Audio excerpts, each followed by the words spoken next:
जाए नेहा से कि मैक्वायरी को क्यों पसंद आ रही है सीडीएमओ कंपनियां, यानी कि ये एपीआई और ड्रग्स के लिए रॉ मटेरियल, यानी कि दवाओं के लिए रॉ मटेरियल बनाने वाली कंपनियां, इनको सीडीएमओ कंपनियां कहते हैं, कॉन्ट्रैक्ट मैन्युफैक्चरिंग करती हैं। तो जरा जान लेते हैं कि ये कंपनियां कौन सी है और क्यों आ रही है पसंद दिग्गज एफआई ब्रोकरेज मैक्वायरी को। नेहा बताइए। सर, मैक्वायरी को 4 कंपनियां पसंद आई हैं और चारों पे इन्होंने आउट परफॉर्म की रेटिंग दी है और बहुत बेहतरीन टारगेट्स भी यहाँ पर दिए हैं। लेकिन पसंद पहले क्यों आ रहे हैं ये मैं आपको बता देती हूँ। दरअसल इनको लगता है कि जो भारतीय सीडीएमओ है, contract development and manufacturing organization, यहाँ पर प्रीमियम वैल्यूएशन है, ये पूरी तरह से जस्टिफाई करते हैं। इनको लगता है कि पूरी अच्छी स्ट्रेंथ के दावेदार है। और क्यों?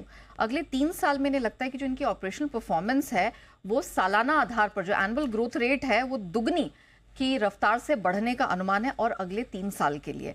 सेक्टर ग्रोथ, रेगुलेटरी टेलविंड्स है, इसका बहुत बेहतरीन फायदा इस सेक्टर को और खासतौर से उन 4 कंपनियों को मिलेगा। मैं उन 4 कंपनियों के नाम भी बता देती हूँ। ब्लू जेट हेल्थ केयर, यहाँ पर आउट परफॉर्म का स्टैंस है, 1000 तक का टारगेट देख रहे हैं और करंट लेवल से 33% तक की मजबूती दिख रही है। Divi's lab, but of course ये भी इनकी फेवरेट रही है और 7400 तक ऊपर इसे जाता देख रहे हैं। सुवेन फार्मा 21% की मजबूती देख रहे हैं आउट परफॉर्म की रेटिंग के साथ। और सिंजीन भी इनको पसंद आ रहे हैं। इन्हें लगता है कि इसमें भी बहुत आउटस्टैंडिंग परफॉर्मेंस रहेगा और 20% तक की स्ट्रेंथ दिखेगी।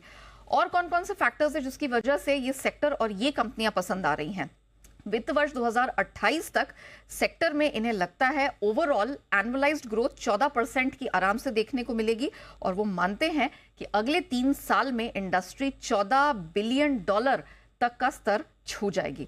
अब ये जो 4 नाम मैंने बताए, इसमें से भी सबसे ज्यादा पसंद है मैक्वायरी को डीवीज और सुवेन फार्मा, क्योंकि ये प्रोडक्ट लेड सीडीएमओ होने के कारण स्टैंड आउट करते हैं। मतलब कुछ फॉर्मुलेशंस और आप इनको अलग से स्पेसिफिकली मिले हुए हैं जिसका एक यूएसपी इनकी बन जाती है, अलग से स्टैंड आउट करते हैं। अब डीवीज को लेकर अब हर स्टॉक पे उन्होंने अलग से भी राय दी है। डीवीज भारत की सबसे बड़ी सीडीएमओ कंपनी हो जाती है और अगले 5 साल तक टॉप लाइन में 3 गुना और मुनाफे में 4 गुना बढ़ोतरी की उम्मीद है। सुवेन फार्मा, इन्हें लगता है कि वित्त वर्ष 2030 तक अर्निंग्स इनकी 6 गुने तक होने का अनुमान है। ब्लू जेट, इन्हें लगता है कि प्रॉफिटेबिलिटी और रिटर्न रेशियो में आगे और सुधार की उम्मीद है। And last but not the least, Syngene, pharma outsourcing, supply chain में डी रिस्किंग का बड़ा फायदा मिलेगा। ग्रोथ फेज बहुत बेहतरीन दिख रही है और एनुअलाइज्ड जो ग्रोथ रेट है वो भी यहाँ पर डबल डिजिट मिड टीन्स कह रहे हैं। मतलब आप समझ लीजिए कि 14-15%, 16% के आसपास की यहाँ से जो एनुअलाइज्ड ग्रोथ रेट है वो आने वाले सालों में दिखेगी। तो पूरे स्पेस के लिए तो है, लेकिन ये 4 स्टॉक्स हैं जो उन्हें खास पसंद आए हैं और इनको फुल मार्क्स दिए और परफॉर्म की रेटिंग यहाँ बनती है। ओके, तो एक के बाद एक कई सारी सीडीएमओ कंपनियां हैं जो पसंद आती हुई दिख रही है। मेरी इसमें सबसे पहली पसंद है वो है डीवीज, जो सुबह सुबह बंसल जी को भी पसंद आती दिखी है। स्टॉक नीचे खुलने के बाद बढ़िया एक्शन में आया। आज का लो और आज का हाई देखिए, आपकी तबीयत प्रसन्न हो जाएगी। डीवीज में बहुत बढ़िया मूव डीवीज ने बनाया है निचले स्तरों से। बंसल जी चार्ट तैयार कर लें, मैं आपके पास आ रहा हूँ। नीचे में 5750 और ऊपर में 5975, 200-225 पॉइंट की शानदार रिकवरी। बताएं सर।